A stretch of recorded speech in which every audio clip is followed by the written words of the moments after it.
खत्म हुआ है, संक्षिप्त में बताइए क्या स्थिति है। त्रिकोणीय मुकाबला है 198 नंबर वार्ड विनोद नगर। तो हमारे साथ अभी जी पूरा परिचय दीजिए अपना। मैं अरविंद कुमार साहू, कांग्रेस प्रत्याशी विनय दुबे शंकर के छोटे भाई जी। मैं आपको ये बताना चाहता हूँ कि कोई तीन कोणीय अब नहीं रहा। अब सिर्फ हाथ को मजबूत किया गया है और हाथ का बटन दबेगा और 30 तारीख का झंडा फहराएगा। ये मेरा वादा है।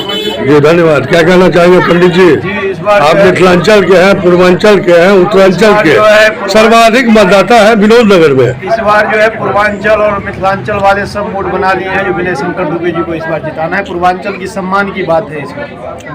ज्यादा मतदान हो इसी में हम लोग लगे हैं। देखिए हमारी न्यूज टीम की यही स्लोगन है कि पहले कीजिए मतदान फिर कीजिए जलपान। तो जी मैडम, ज्यादा से ज्यादा मतदान के लिए आप लोग क्या कर रही हैं? हम मेहनत कर रहे हैं, पूरा घर घर जाके सारी महिलाओं को समझा रहे हैं। पहले भी हमारी मेहनत है। हम ये चाहते हैं कि ज्यादा से ज्यादा वोट डले और कांग्रेस हमारी आए, हम ये चाहते हैं।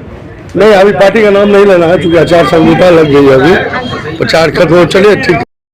देखिए पहले जलपान फिर करें सभी लोग मतदान, ज्यादा से ज्यादा वोटिंग करें और लोकतंत्र के महापर्व का आनंद लें। दिल्ली में 16 वार्डों में चल रहा है उपचुनाव, 12 वार्डों में सभी लोग तैयार हैं। पहले करेंगे मतदान फिर करेंगे जलपान।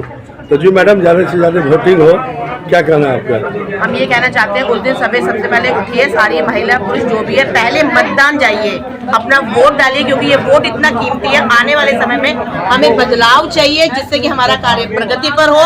उसके बाद आप जलपान करिए जिससे कि आपको वोट देकर अच्छा लगे कि हमने आने वाले समय में एक अच्छे नेता को चुना है। धन्यवाद।